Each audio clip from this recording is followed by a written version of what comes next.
Good morning बच्चों। कल हम पढ़ रहे थे प्लांट ब्रीडिंग। उसमें हमने देखा डेफिनेशंस इसकी एंड इसके बाद देखे थे हमने इसके कुछ उद्देश्य थे प्लांट ब्रीडिंग के। तो प्लांट ब्रीडिंग किसे कहते हैं?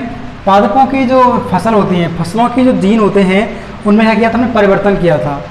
फसलों में के अंदर जो जीन होते हैं उन परिवर्तन करके उन फसलों को मानव के लिए क्या बनाना? उपयोगी बनाना। क्या कहलाता है? पादप प्रजनन या प्लांट ब्रीडिंग कहलाता है ना। प्लांट ब्रीडिंग में वंशानुगति के बहुत से सिद्धांतों और विधियों का प्रयोग किया जाता है ना। कल हम इस चीज़ को देख चुके थे। उसके बाद हमने कल देखा था पादप प्रजनन के उद्देश्य। पादप प्रजनन के बहुत सारे उद्देश्य थे। अधिक फसल उत्पादन करना, फसलों में गुणवत्ता पैदा करना और समय पर फसल का पकना, समकाल परिपक्वन। और उसके बाद देखा था हमने समकाल परिपक्वन और जल्दी पकना। और इसके बाद देखा था हमने कीट एवं रोग प्रतिरोधक क्षमता का विकास, कीटों एवं रोग प्रतिरोधक क्षमता है उसका विकास करना। इसके अलावा हमने देखा था जो सिंचित क्षेत्र है उसके सिंचित और जो लवण के प्रति क्या है? प्रतिरोध। और अगला इसका जो उद्देश्य था वो क्या था? अगला जो उद्देश्य था इसका वो था प्रकाश असंबद्धता। और क्या था? प्रकाश असंबद्धता था। चलो पहला देख लेते हैं, नाम एक बार लिख लेता हूँ। पहला था हमारा अधिक उत्पादन प्राप्त करना। अधिक उत्पादन प्राप्त करना, ये पहला उद्देश्य था। दूसरा था उत्पादन की गुणवत्ता में सुधार करना। नंबर 3 था अधिक दक्षता वाली फसल प्राप्त करना। अधिक दक्षता वाली फसल प्राप्त करना। और नंबर 4 था कीट एवं शुष्कन के प्रति प्रतिरोध।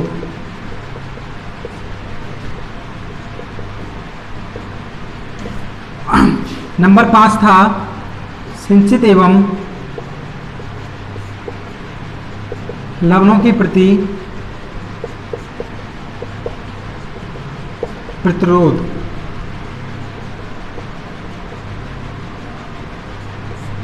और 6 था प्रसुप्ता डोरमेंसी।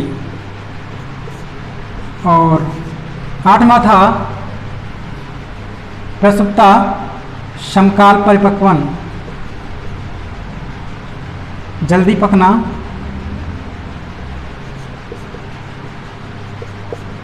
और समकाल पकना,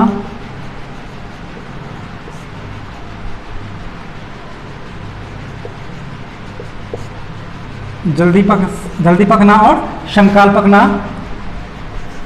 इसके बाद हमने देखा था जो प्रकाश असंबद्धता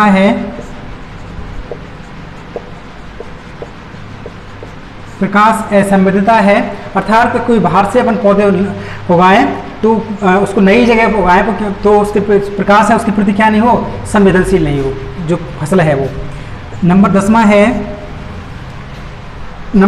है चलो एक बार अधिक उत्पादन प्राप्त करना, उत्पादन की गुणवत्ता सुधार करना, अधिक दक्षता वाली फसल प्राप्त करना, कीट एवं शुष्कन के प्रति प्रतिरोध, संचित एवं लवणों के प्रति प्रतिरोध, प्रसुप्ता है जल्दी पकना, समकाल पकना, प्रकाश असंबद्धता है।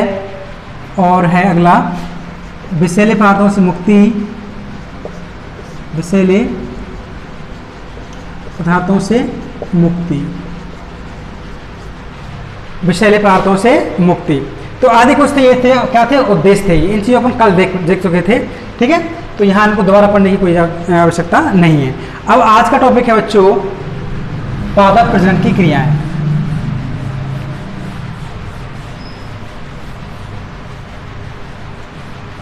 पादप प्रजनन की विभिन्न क्रियाएं। पादप प्रजनन की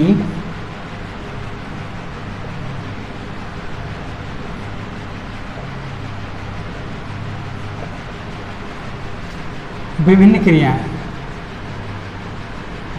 विभिन्न क्रियाएं।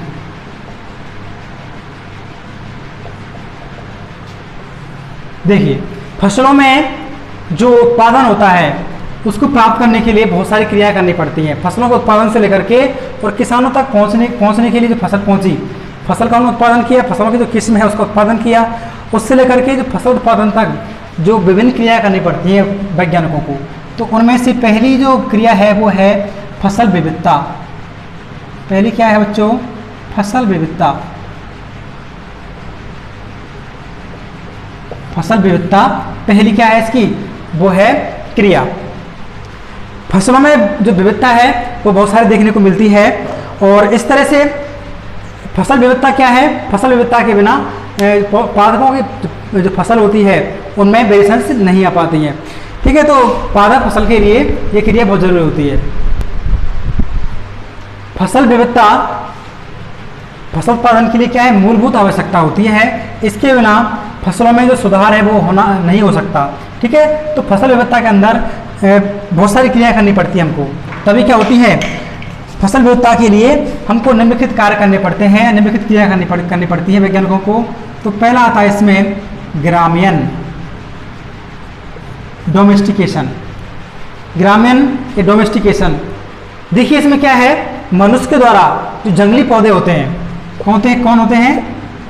मनुष्य के द्वारा जो जंगली पौधे होते हैं उनको क्या करते हैं? उगाता है। मनुष्य के द्वारा जंगली पौधे होते हैं उनको उगाना क्या कहलाता है? ग्रामीण या डोमेस्टिकेशन कहलाता है। खेती करना क्या कहलाता है? ग्रामीण कहलाता है। ग्रामीण क्रिया बहुत इंपॉर्टेंट है, क्योंकि इससे क्या होती है? इससे ये जो फसल है, फसल क्रिया इससे क्या होती है? स्टार्ट होती है। और ये जो क्या है? ये जो क्रिया है, ये जो प्लांट ब्रीडिंग है उस क्रिया के लिए क्या है? प्रथम चरण है। इस चीज से क्या होती है? आगे की क्रिया स्टार्ट होती है। तो मनुष्य के द्वारा जो जंगली पौधे हैं उनको उनकी खेती करके क्या करना? उगाना क्या कहलाता है? ग्रामीण कहलाता है।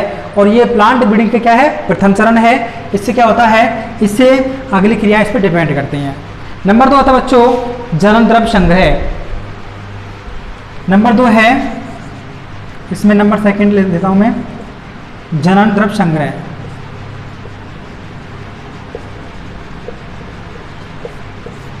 Germ plasm collection. देखिए, जो फसल है, फसल प्रजातियों और उसके जंगली संबंधियों उपस्थित जो जितनी भी आनुवंशिक द्रव्य है उसे क्या कहते हैं? जेनेटिक मटेरियल कहते हैं। फसल प्रजातियों तथा उसके जो जंगली संबंधियां हैं उनमें उपस्थित जो पूरा जनन द्रव्य है उसे क्या कहते हैं? जनन द्रव्य संग्रह कहते हैं। फसल की बात कर रहे हैं अपन, कोई फसल है और उसमें उसकी जो जंगली प्रजातियां हैं, फसल एवं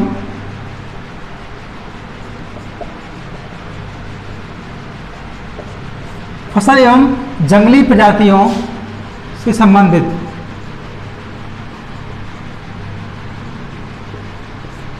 फसल एवं जंगली प्रजाति संबंधित पूरे समूह में उपस्थित जनन द्रव्य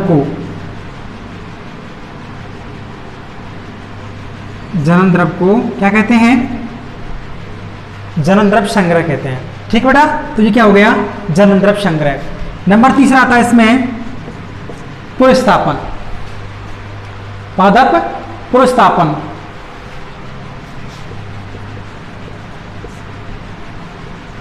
पादप पुनर्स्थापन।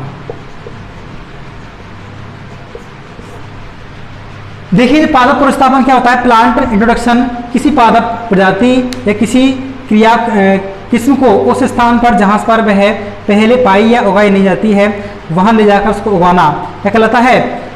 पादप पुनर्स्थापन कहलाता है। कोई नई जो जगह है उस नई जगह में ले जा करके जो वहां पर पौधा पहले से उपस्थित नहीं होता है या वो प्रजाति क्या होती है? नहीं पाई जाती है, तो वहां पर उसको उगाना क्या कहलाता है? पादप पुनर्स्थापन कहलाता है। ठीक है, तो फसल प्रजाति को किसी नई जगह ले जाकर किसी नई जगह ले जाकर उसे उगाना क्या कहलाता है? पादप पुनर्स्थापन कहलाता है। ठीक है, तो फसल प्रजाति की कोई भी किस्म है उसको अपन कहीं किसी नई जगह को ले जाकर के और क्या करें, उसको उगाना क्या कहलाता है? पादप पुनर्स्थापन कहलाता है। और जो पादप पुनर्स्थापन है वो इस क्रिया के लिए क्या है? एक प्राचीन विधि है और आज भी क्या है, इस विधि का महत्व है। अगर हम इस विधि का उपयोग नहीं करेंगे तो क्या नए पौधे अपन नहीं उगा सकते किसी जगह पर।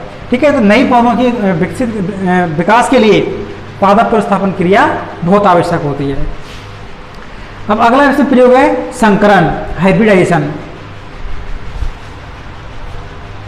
देखिए अगला इसमें क्या है? संकरण,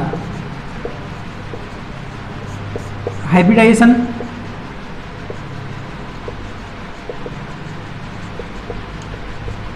देखिए संकरण क्या होता है? भिन्न भिन्न जो पादप समूह हैं उनके अंदर क्या होते हैं? भिन्न भिन्न जो लक्षण होते हैं, भिन्न भिन्न लक्षण होते हैं, उनको किसी एक पर्टिकुलर जो जीव है उसमें डाल देते हैं, है ना। तो भिन्न प्रजातियों वाले जो भिन्न भिन्न गुणों वाले जो पादपों के परस्पर संक्रमण की क्रिया द्वारा उन्नत जो किस्म होती है उनको क्या करना? उत्पन्न विकास करना क्या किया जाता है? संकरण कहलाता है। भिन्न भिन्न गुणों के पादपों में परस्पर संकरण की क्रिया के द्वारा उन्नत किस्मों का विकास किया जाता है।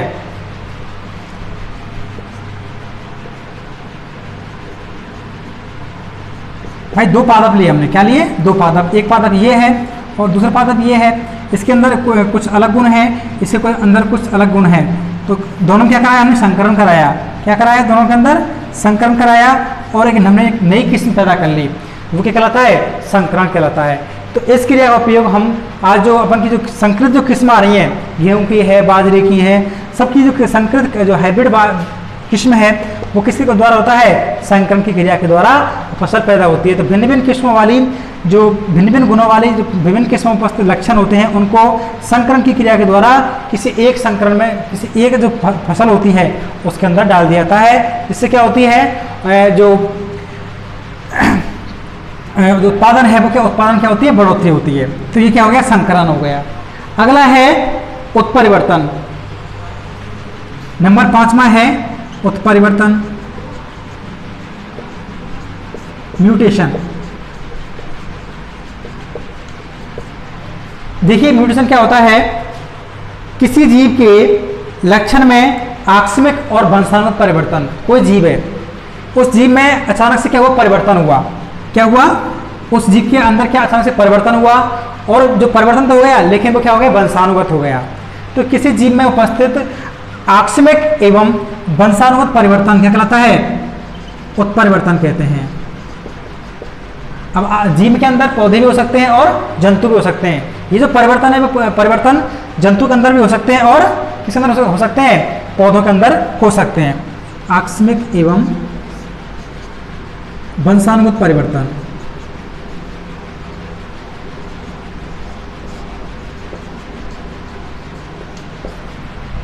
किसी जीव में उपस्थित आकस्मिक एवं वंशानुगत परिवर्तन क्या कहते हैं?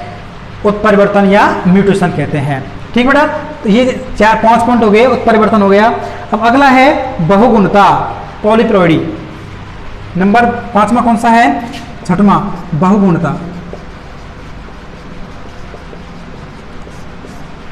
पॉलीप्लॉइडी। देखिए इसमें क्या है? किसी स्पीसीज की कायिक कोशिका में पाए जाने वाले स्पीसीज की गुणसूत्र संख्या 2n से अधिक होना। देखिए हम जो जीव है वो कैसे हैं? दुगुणित हैं। कैसे जीव बेटा? दुगुणित जीव अपन।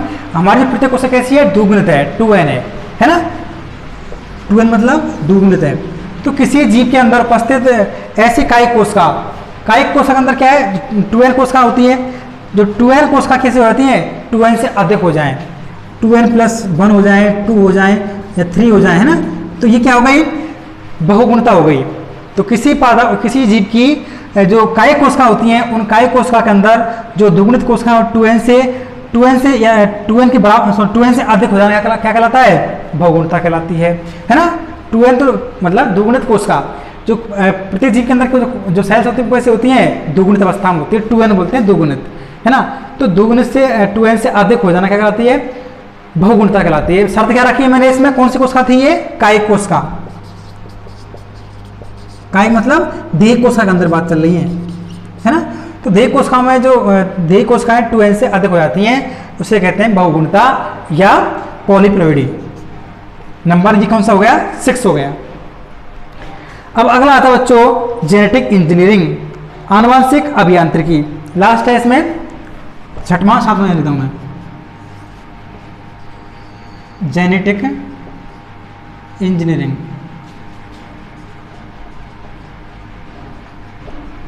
हिंदी में कहें इसको आनुवंशिक अभियांत्रिकी।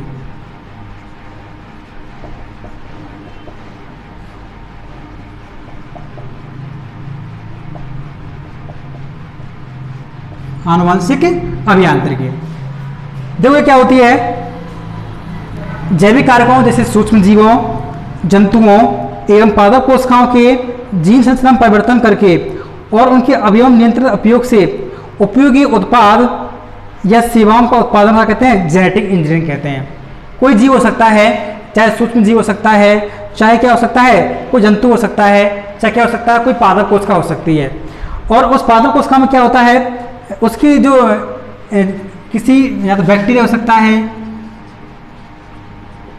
या कोई क्या हो सकता है, कोई प्लांट्स हो सकता है, ये क्या लिया था मैंने, कोई एनिमल्स जो कोशिका है वो हो सकती है। तो किसी जीव में या किसी जैविक कारक जैसे कि बैक्टीरिया, प्लांट्स या एनिमल्स, इनमें इनकी जो संरचना है क्या है, संरचना है किसकी संरचना, जीन की संरचना। इनकी जो जीनों की संरचना है उसमें क्या किया हमने, परिवर्तन किया। जीनों के अंदर क्या होता है, परिवर्तन किया, तब क्या होता है, और उसको क्या क्या बना, उस जीनों में परिवर्तन किया और जो गलत जीन था अर्थात उसमें क्या किया, उपयोगी परिवर्तन किया। उपयोगी क्या किया, उसमें परिवर्तन किया। तब इस उपयोगी परिवर्तन को के द्वारा जो जीन है वो उसको मनुष्य के लिए क्या बनाना, अधिक लाभदायक बनाना, क्या कहलाता है, जेनेटिक इंजीनियरिंग कहलाता है। जेनेटिक इंजीनियरिंग के अंदर किसी बैक्टीरिया को ले सकते हैं, कोई प्लांट सेल्स हो सकते हैं, किसी भी एनिमल सेल को ले सकते हैं और उसके जीन है, उस जीन के इन सबके जीनों में क्या किया, परिवर्तन किया और क्या बनाया, उसको उपयोगी बनाया। तब उसको हम मनुष्य के लिए उपयोगी बना करके प्रयोग करते हैं, इसे कहते हैं जेनेटिक इंजीनियरिंग। ठीक बेटा, तो ये आती है किसमें, फसल विविधता में। ये क्या आती है, फसल विविधता में। तो फसल विविधता क्या है, महत्वपूर्ण लाभदायक चरण है। इससे क्या होती है, इस फसल विविधता के बिना पादपों में जो प्रिंट ब्रीडिंग क्रिया है वो संभव नहीं हो पाती है। इसके अंदर निम्न क्रिया करनी पड़ती है। पहली कौन सी है, ग्रामीण मनुष्य के द्वारा जो जंगली मनुष्य के द्वारा जो फसलों की जंगली प्रजातियां होती हैं उनको उगाना क्या कहलाता है, ग्रामीण या डोमेस्टिकेशन कहलाता है। दूसरा है जनन द्रव्य संग्रह, फसल व जंगली प्रजातियों से संबंधित जो पूरा समूह होता है उसमें उपस्थित जो जनन है, जनन द्रव्य है, उसे क्या कहते हैं, जनन द्रव्य संग्रह कहते हैं। फसलों में फसल प्रजातियों एवं जंगली प्रजातियों से संबंधित पूरा समूह है उसमें उपस्थित जनन द्रव्य है, उसे क्या कहते हैं, जनन द्रव्य कलेक्शन या जनन द्रव्य संग्रह कहते हैं। पादप पुनर्स्थापन क्या है, फसल प्रजाति को ले जा करके किसी नई जगह पर ले जा करके उसको उगाना क्या कहलाता है, पादप पुनर्स्थापन कहलाता है। ठीक है, इंट्रोडक्शन, प्लांट इंट्रोडक्शन कहलाता है, अर्थात पादप को किसी नई जगह पर ले जाएंगे और तब क्या होगा, उसको नई जगह उगाएंगे, है ना। प्लांट जो इंट्रोडक्शन है, पादप पुनर्स्थापन है की क्रिया बहुत ही महत्वपूर्ण है। अगला है संकरण। संकरण क्या है, किसी जीव में उपस्थित भिन्न भिन्न जो लक्षण है उनको संकरण की क्रिया के द्वारा किसी एक जीव में डाल देना, उसे क्या कहते हैं, संकरण की क्रिया कहते हैं। दूसरा है उत्परिवर्तन या म्यूटेशन, किसी जीव में उपस्थित किसी जीव में आकस्मिक एवं वंशानुगत परिवर्तन क्या कहलाता है, म्यूटेशन कहलाता है। अगला है बहुगुणता, किसी जीव की जो कायिक कोशिका है, कायिक कोशिका में उपस्थित जो 2n कोशिका है, 2n कोशिका का एक से अधिक हो जाना क्या कहलाता है, बहुगुणता कहलाती है। बहुगुणता का उपयोग विभिन्न फसलों में कर सकते हैं, है ना, जैसे 2n + 1 + 3 + इस तरह से उनकी जो 2n कोशिका है वो क्या एक से अधिक हो जाती है, तब उसे बहुगुणता बोलते हैं। ठीक है, इसका उपयोग वैज्ञानिक करते हैं, जैसे गेहूं की उपयोगी फसल बनाई और प्लस चावल जो बोलिए जौ चावल ले लिया, दोनों को क्या मिक्स किया, उनकी जो जीन संरचना है उसको 2n से 3n किया, टेट्रा फोर किया, है ना। तो इस तरह से क्या किया, 2n से 3n 4n इसका अधिक निर्माण करना क्या कहलाता है, बहुगुणता कहलाता है। कौन सी कोशिका में, कायिक कोशिकाओं में। लास्ट आता है जेनेटिक इंजीनियरिंग, आनुवंशिक अभियांत्रिकी।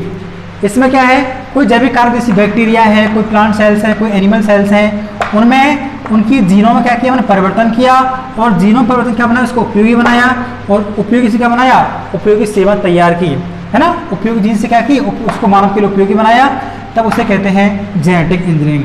तो ये सब क्रियाएं किस में आती हैं, फसल विविधता के अंदर आती हैं। ठीक बेटा। अब यहाँ अगला जो टॉपिक है नंबर 2, फसल। पहला कौन सा हो गया, पहला एक फसल है फसल विविधता। नंबर 2 अब आता है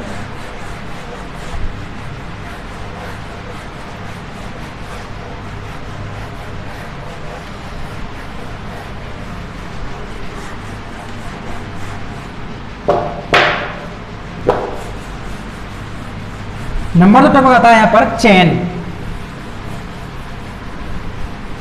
देखो सुनिए, चयन क्या होता है, सिलेक्शन।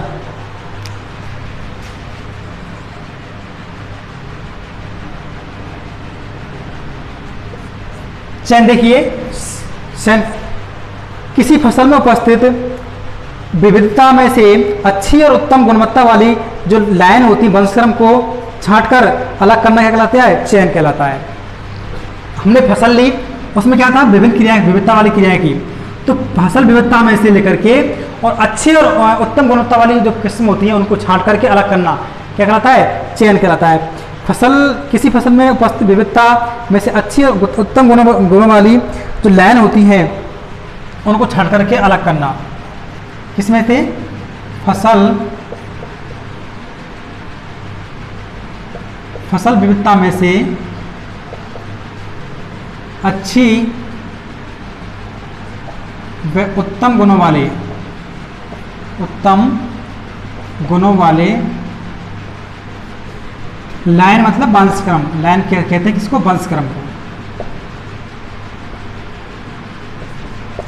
लाइन को छांटकर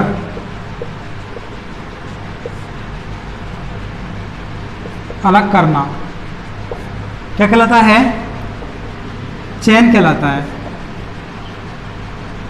ठीक है। फसल विविधता में से अच्छी और उत्तम गुणवत्ता वाली जो लाइन या वंशक्रम होता है उसको छांटकर क्या करना, अलग करना क्या कहलाता है, चयन कहलाता है, सिलेक्शन कहलाता है। और इसकी दक्षता पर ही तो पादप प्रजनन की जो सफलता है वो क्या करती है, निर्भर करती है। अगली जो नंबर 3 आता है अब यहाँ पर मूल्यांकन। मूल्यांकन को इंग्लिश में बोले एवोल्यूशंस। वर्तमान किस्मों एवं विकसित लाइनों के निष्पन्न तुलना की जाती है। वर्तमान फसल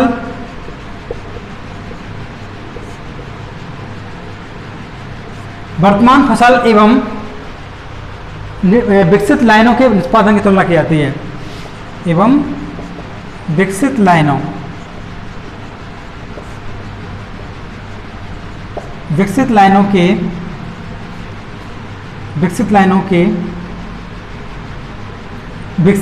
के निष्पादन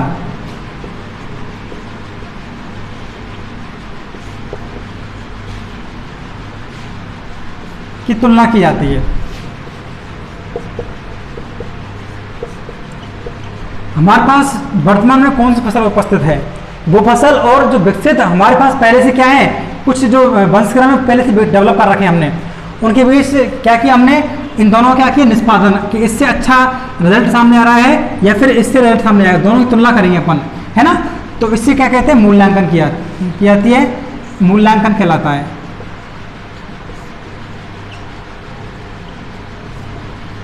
तो मूल्यांकन की क्रिया है कई वर्षों तक की जाती है, 2 वर्षों से अधिक के समय के लिए की जा सकती है, 2 वर्षों से अधिक समय के लिए, और 2 से अधिक स्थान पर की जाती है, 2 से अधिक वर्षों के लिए, और 2 से अधिक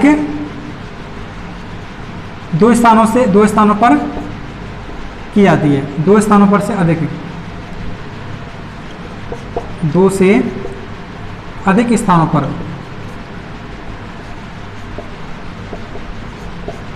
की जाती है। ठीक है।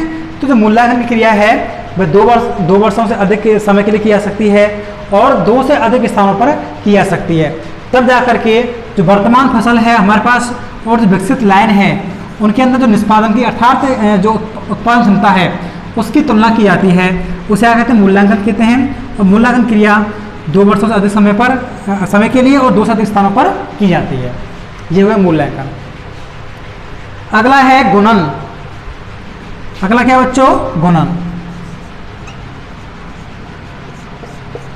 इंग्लिश में कहते हैं मल्टीप्लिकेशन, मल्टीप्लिकेशन।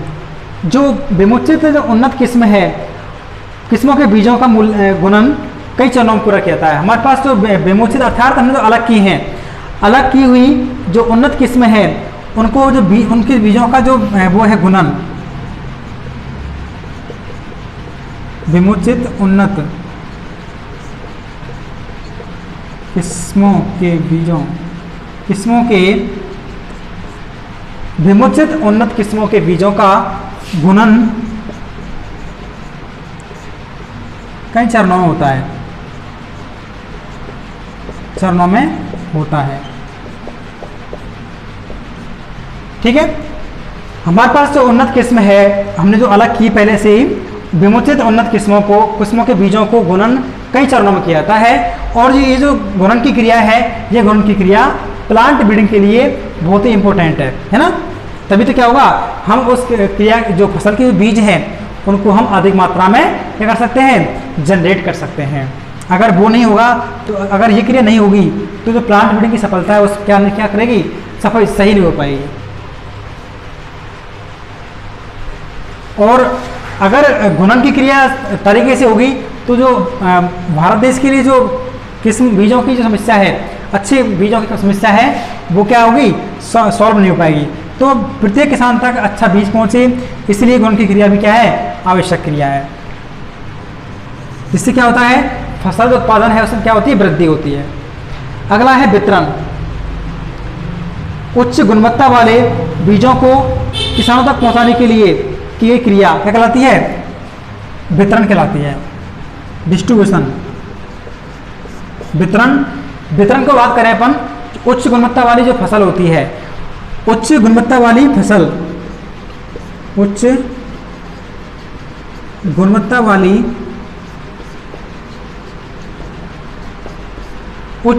वाली फसलों को किसानों तक पहुंचाने के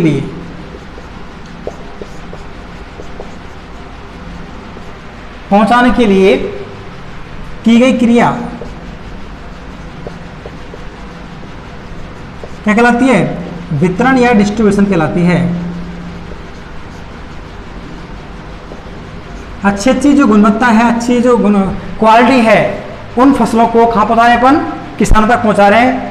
पहुँचाने में जो क्रिया करते हैं उसे क्या कहते हैं, वितरण कहते हैं। वही तो अपन वैसे ही बांट देते हैं, किसी को बांटना। अब अर्थात बात कितनी चल रही है, फसलों की बात चल रही है। और कौन सी फसल, अच्छी क्वालिटी वाली जो फसल है उनको कहाँ पहुँचा रहे हैं अपन, किसानों को तक पहुँचा रहे हैं। तो क्या होगा, उसे क्या कहेंगे, वितरण कहेंगे। ठीक है, तो ये तो नंबर 1 होगा फसल विविधता। इसके अंदर हमने 3 4 5 6 चीज देखी। नंबर 2 हो गया चयन। फसल विविधता में से अच्छी गुणवत्ता वाली जो लाइन होती है, वंशक्रम होता है, उनको छांट कर अलग करना मतलब चयन कहलाता है।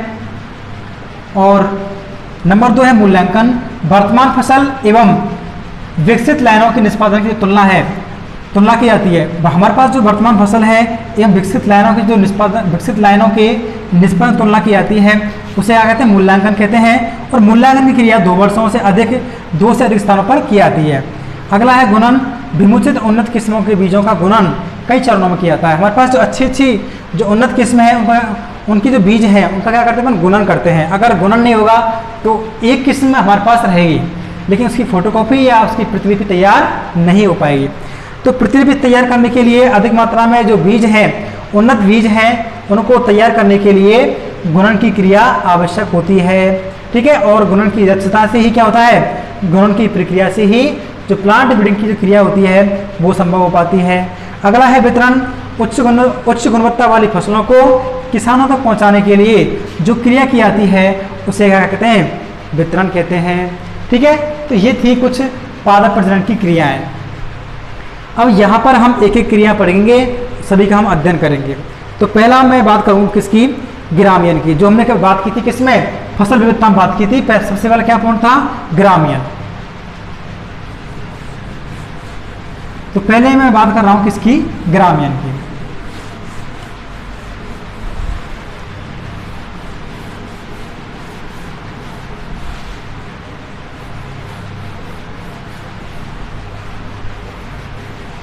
देखिए नंबर 1 आता है ग्रामीण या डोमेस्टिकेशन।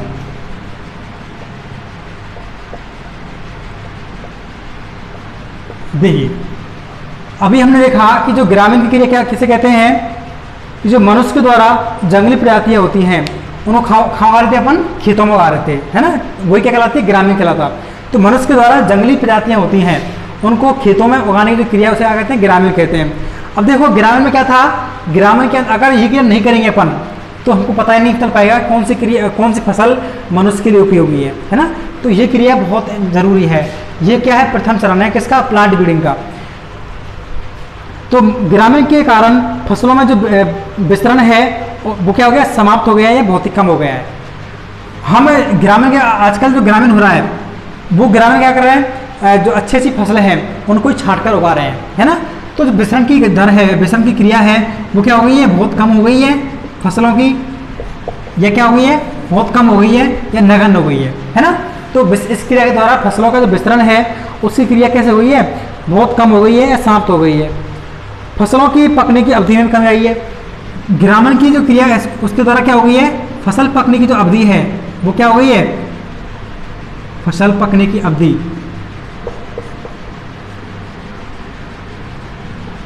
उसमें क्या आई है, कमी आई है। ठीक है, तो विस्तरण में कमी आई है या समाप्त हो गया है या फसल पकने की अवधि में क्या हुई है, कमी हुई है। किस क्रिया के द्वारा, ग्रामीण की क्रिया के द्वारा। फसलों के दानों तथा अमाप में क्या हुई, बढ़ोतरी हुई है। इसी क्रिया के द्वारा क्या हुई है, फसलों के जो बीज होते हैं, बीजों की जो साइज होती है उसमें क्या हुई है, बढ़ोतरी हुई है। सभी तरह की किस्में हैं, बहुत सी किस्में ऐसी हैं जो मोटी होती हैं बीजों की, बहुत सी किस्म कैसी होती हैं, बड़ी होती हैं, छोटी होती हैं, है ना। तो हम यहाँ बात कर रहे हैं ग्रामीण की, तो ग्रामीण को लेकर के जो बीजों की साइज है, साइज में क्या हुई, बढ़ोतरी हुई है। ठीक बेटा, तो ये हुआ कि क्या हुआ, ग्रामीण। अब देखिए इसमें एक टॉपिक आता है ग्रामीण के दौरान सलेक्शन, बरन। ग्रामीण कर रहे हैं अपन, उसका क्या कर रहे हैं, सलेक्शन कर रहे हैं, चयन कर रहे हैं। तो ग्रामीण के दौरान बरन या चयन कह सकते हैं इसको, है ना। चयन मतलब चयन करना। शर्त किसके लिए रखी है, ग्रामीण के समय, ग्रामीण के दौरान बरन अर्थात जो डोमेस्टिकेशन है उसके दौरान क्या कर रहे हैं अपन, सिलेक्शन कर रहे हैं। किसी भी समष्टि में विभिन्न जीनोटाइप वाले पौधे उपस्थित होते हैं। हमको पता है कि हमारी जो समष्टि है उस समष्टि में, समष्टि मतलब पॉपुलेशन, चाहे पॉपुलेशन पौधों की हो चाहे जंतुओं की हो, वो क्या है, एक पॉपुलेशन कहते हैं उसको, हिंदी में कहते हैं समष्टि, है ना। तो समष्टि ज़्यादा याद रहेगा या फिर जो पॉपुलेशन है वो जल्दी याद रहेगा, है ना। तो किसी भी समष्टि में, किसी भी पॉपुलेशन में जो विभिन्न जो जीनों वाले क्या होते हैं, जीव उपस्थित होते हैं, है ना। विभिन्न जीनों वाले क्या होते हैं, जीव उपस्थित होते हैं। प्राकृतिक कारकों तथा मानव कारकों के कारण उनमें भिन्नता उत्पन्न हो सकती है। ठीक है, या तो प्राकृतिक कारण होगा या क्या होगा, मानव कारण होगा, है ना। तो किसी भी समष्टि में या पॉपुलेशन में क्या होते हैं, बहुत सारे जीनोटाइप वाले क्या होते हैं, जीनोटाइप वाले क्या होते हैं, जीव उपस्थित होते हैं। इन जीनोटाइप में क्या होता है, परिवर्तन होता है। क्या होता है बच्चों, परिवर्तन होता है। किसके द्वारा, या तो प्राकृतिक कारणों के द्वारा होगा, प्राकृतिक कारणों के द्वारा, या फिर मनुष्य की जो क्रियाकलाप हैं उनके द्वारा हो जाएगा। ठीक है, इसी आधार पर जो वरण है वो दो प्रकार का होता है। पहला कौन सा है, प्राकृतिक वरण, और दूसरा है कृत्रिम वरण। प्राकृतिक वरण और दूसरा पढ़ेंगे अपन कृत्रिम वरण। आपको पता है कि प्राकृतिक जो वरण है, प्राकृतिक वरण प्राकृतिक कारणों का कारण होता है। जैसे मृदा है, प्राकृतिक कारण, प्राकृतिक कारण जैसे कि जलवायु है, मृदा है, तापमान है आदि कारण क्या होता है, प्राकृतिक वर्ण होता है, प्राकृतिक चयन होता है। किसका? समष्टि का बात कर रहे हैं अपन, समष्टि की बात कर रहे हैं। समष्टि में कौन है? पौधे हो सकते हैं या जंतु हो सकते हैं। उनमें क्या है? जीन है। जीन के अंदर जो संरचना परिवर्तन होगा वो क्या? पहला कौन सा है? प्राकृतिक वर्ण। तो प्राकृतिक कारणों के कारण जलवायु है, मृदा है, तापमान है, और भी कारण हो सकते हैं जिनके कारण क्या हो सकता है? उनकी जो जीनी संरचना है उनमें परिवर्तन हो सकता है, अर्थात प्राकृतिक वर्ण हो सकता है। ठीक है। और नंबर 2 है आर्टिफिशियल या कृत्रिम वर्ण या आर्टिफिशियल सिलेक्शन। ये जो क्रियाकलाप है वो किससे होता है? मानव क्रियाकलापों के कारण होता है। मानव की व्यवसायिक क्या होती है? क्रियाकलाप होते हैं। मानव के जो क्रियाकलाप हैं, मानव के क्रियाकलाप के कारण क्या होता है? कृत्रिम चयन होता है, कृत्रिम वर्ण होता है ना। उसे क्या कहते हैं? कृत्रिम वर्ण कहते हैं। अब देखिए प्राकृतिक वर्ण और जो कृत्रिम वर्ण है दोनों में अंतर देख रहे हैं अपन। दोनों क्या देख रहे हैं अपन? लास्ट में अंतर देख रहे हैं। हमने पढ़ा कि जो प्राकृतिक वर्ण है वह विभिन्न प्राकृतिक कारणों जैसे मृदा के द्वारा, तापमान के द्वारा, जलवायु के द्वारा क्या होता है? संपन्न होता है, अर्थात उनकी जीनों संरचना में क्या होता है? परिवर्तन होता है। और जो कृत्रिम वर्ण होता है वह किससे होता है? मानव की क्रियाओं के कारण संपन्न होता है। तो हम दोनों में क्या कर रहे हैं बच्चों? अंतर कर रहे हैं। पहला है प्राकृतिक वर्ण और इधर है कृत्रिम वर्ण। चाहे तो मैं इंग्लिश वर्ड यूज कर सकता हूं, इसे कहते हैं नेचुरल सिलेक्शन, इसे कहते हैं आर्टिफिशियल सिलेक्शन। अच्छा, यहां कुछ लिखा है अभिलक्षण या लक्षण, है ना, इसको बोल सकते हैं इंग्लिश में कैरेक्टर्स। तो जो पहले का है कारण, पहला है वर्ण का कारण, अर्थात फैक्टर्स फॉर सिलेक्शंस। कारक कह सकते हैं, वर्ण का कारक। अब बताओ यहाँ पर जो कारक होंगे वो कैसे होंगे? प्राकृतिक कारण होंगे। ठीक है। तो प्राकृतिक वर्ण किससे होता है? प्राकृतिक कारणों से होता है। प्राकृतिक कारकों से होता है या कारणों से होता है। इसके अंदर कौन सा होता है? मानव के जो क्रियाकलाप हैं उनसे होता है। मानव की क्रियाकलाप हैं, मानव की क्रियाएं हैं, मानव क्रियाएं इसके लिए क्या होती है? जिम्मेदार होती हैं। दूसरी बात करूं मैं इसकी, जनन। दूसरा लक्षण क्या है? जनन। प्राकृतिक वर्ण के अंदर अपन देखें तो समष्टि या पॉपुलेशन के सभी जीनोटाइप क्या होता है? द्वारा होता है। जनन की बात करूं मैं, जो पॉपुलेशन है, समष्टि है, उस पॉपुलेशन के सभी जो जीन हैं, सभी जीनोटाइप द्वारा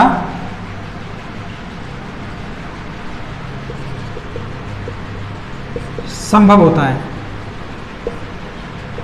है ना। प्रकृति में जो जीनोटाइप्स हैं पॉपुलेशन के, उसके द्वारा क्या होता है? ये संभव होता है। तो पॉपुलेशन के अंदर जो समष्टि के जो सभी जीनोटाइप्स है उसके द्वारा क्या होता है? ये संपन्न होता है ना। क्या? जनन। किसमें? प्राकृतिक वर्ण में। अब दूसरा है कृत्रिम वर्ण। कृत्रिम वर्ण के अंदर की बात करूं मैं, केवल चयन किए गए जो जीनोटाइप है उनके द्वारा होता है। हमने कौन से जीनोटाइप, उससे कौन से जो जीन हैं वो चयन किए गए हैं, केवल चयनित जीनोटाइप द्वारा होता है। ठीक है। हमने कौन से जीन चयन किए हैं उन्हीं में क्या होगा? जनन होगा। ठीक है। तो प्राकृतिक वर्ण किससे होता है? पॉपुलेशन के सभी जीनोटाइप द्वारा संभव है। सभी जीनोटाइप द्वारा क्या संभव है? और यहां केवल हमने जो चयनित जो जीनोटाइप है उनके द्वारा क्या होता है? संभव होता है। अगला है समष्टि में अनुकूलन। समष्टि मतलब पॉपुलेशन। पॉपुलेशन में क्या कर रहे हैं अपन? अनुकूलन स्थापित कर रहे हैं। क्या कर रहे हैं? अनुकूलन। तो ऐसी क्रिया में क्या होता है, जो नेचुरल पॉपुलेशन में क्या होता है, प्राकृतिक जो वातावरण क्या है, अनुकूलन बढ़ता है। नेचुरल पॉपुलेशन में प्राकृतिक वातावरण क्या बढ़ता है, अनुकूलन बढ़ता है। जो प्राकृतिक समष्टि में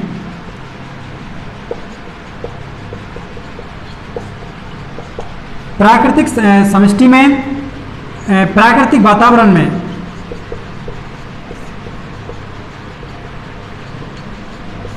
प्राकृतिक वातावरण में क्या बढ़ रहा है, अनुकूलन बढ़ता है। शर्त क्या रखी मैंने कि प्राकृतिक समष्टि नेचुरल पॉपुलेशन जो जितनी है उतनी, प्राकृतिक पॉपुलेशन में क्या बढ़ता है, प्राकृतिक वातावरण में क्या बढ़ता है, अनुकूलन बढ़ता है। और यहां बात करूं मैं कि जो चयनित जो पॉपुलेशन है, चयनित जो पॉपुलेशन है उसमें क्या बढ़ता है, अनुकूलन बढ़ता है।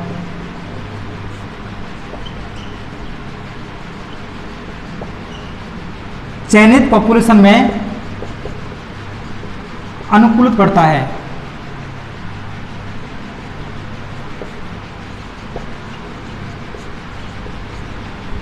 हमने जो प्रकृति प्रजनन समष्टियों में अनुकूलन बढ़ता है, प्रजनन समष्टियों में चयनित जो प्रजनन समष्टियां हैं, चयनित प्रजनन समष्टियां, उसमें क्या बढ़ता है, अनुकूलन बढ़ता है। ठीक है। और इसके अलावा जिन दशाओं के लिए चयन किया उनमें अनुकूलन बढ़ता है। दशा अपन कौन सी कंडीशन को लेकर क्या कर रहे हैं, प्रयोग कर रहे हैं।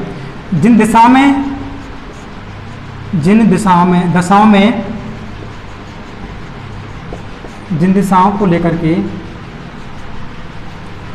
जिन दिशाओं को लेकर प्रयोग किया जाता है,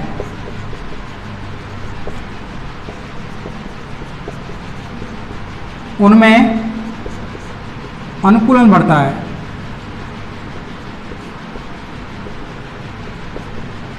ठीक है। चयनित प्रजनन, चयनित जो स्पीसीज है, चयनित जो प्रजनन, चयनित जो पॉपुलेशन है उनमें क्या बनता है, उनमें प्रजनन की अनुकूलन क्षमता बढ़ती है ना। चयनित प्रजनन जो पॉपुलेशन है उसमें क्या होगा, अनुकूलन बढ़ता है। और जिन दशाओं को लेकर अपन क्या करें, प्रयोग करते हैं, उनमें क्या बढ़ता है, अनुकूलन बढ़ता है। और अगली है विविधता। समष्टि में विविधता क्या होती है, बनी रहती है, और इधर क्या होती है, घटी रहती है। समष्टि में विविधता, समष्टि में विविधता को लेकर के देखिए बात करें अपन, जो प्राकृतिक, चूंकि यहाँ पर क्या विविधता बहुत अधिक मिलती है प्राकृतिक कारणों से, है ना।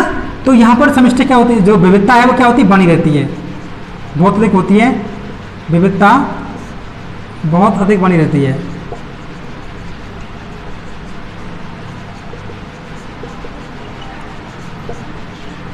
और यहाँ जो विविधता है वो क्या है, विविधता कम हो जाती है, विविधता कम हो जाती है। ठीक है। तो यहाँ एक बार फिर दोबारा देखें, पहला है प्राकृतिक वर्णन, प्राकृतिक चयन, और दूसरा है कृत्रिम चयन। हिंदी साइंस की भाषा में कहते हैं इसको वर्णन, मतलब चयन करना। ये जो वर्णन है वो किससे होता है, प्राकृतिक कारणों से हो सकता है, जैसे मृदा है, जलवायु है, तापमान है, उससे घटित होता है। उससे क्या होता है, जीवों की जो जीनोटाइप संरचना है उसमें परिवर्तन होता है। इसमें क्या है, मानव की बहुत सारी क्रियाएं हैं उनके द्वारा संपन्न होता है ना। मानव की बहुत सारी क्रियाएं होती हैं, उनके द्वारा क्या कृत्रिम वर्णन चयन होता है। अब है जनन, पॉपुलेशन के सभी जो जीनोटाइप हैं उनके द्वारा संभव होता है। पॉपुलेशन के अंदर जितने भी जीनोटाइप हैं उनमें क्या होगा, ये जो प्राकृतिक वर्णन उनके द्वारा संभव होता है। और इसमें देखो केवल चयनित जीनोटाइप द्वारा क्या होता है, प्रजनन संभव होता है ना। केवल जो हमने कौन कौन सी प्रजाति चयन की है उनके अंदर जो कौन कौन जीनोटाइप हैं उनके द्वारा क्या होता है, जन की क्रिया संपन्न होती है। अगला है समष्टि में अनुकूलन। प्राकृतिक समष्टि में प्राकृतिक वातावरण में क्या बढ़ता है, अनुकूलन बढ़ता है। प्राकृतिक समष्टि कैसी है, नेचुरल, और समष्टि मतलब पॉपुलेशन कैसी है, नेचुरल, जितनी है उतनी, है ना। इसके अंदर बहुत सारे पेड़ पौधे, जंतु, छोटे छोटे जीव, सब कुछ सम्मिलित है इस प्राकृतिक समष्टि में, है ना। प्राकृतिक समष्टि में प्राकृतिक वातावरण को लेकर क्या है, प्राकृतिक वातावरण क्या बढ़ता है, अनुकूलन बढ़ता है। और इधर देखो चयनित जो पॉपुलेशन में जो प्रजनन अनुकूलन वो बढ़ता है ना। चयनित पॉपुलेशन है उसमें क्या बढ़ता है, चयनित पॉपुलेशन में क्या बढ़ता है, प्रजनन अनुकूलन बढ़ता है। और जिन दिशाओं को लेकर क्या कर रहे हैं अपन प्रयोग कर रहे हैं उनमें क्या होती है, अनुकूलता बढ़ती है। और समष्टि विविधता इधर जो प्राकृतिक वर्ण है उसमें क्या होती है, अधिक बनी रहती है, अर्थात जितनी है उससे अधिक बनी रहती है ना, विविधता बनी रहती है, बहुत बनी रहती है, और इधर विविधता में क्या होती है, कमी हो जाती है। ठीक है, ये थे प्राकृतिक वर्ण और कृत्रिम वर्ण। ठीक बच्चों, आज के लिए इतना ही, नेक्स्ट वीडियो अपन आगे देखेंगे। थैंक्स।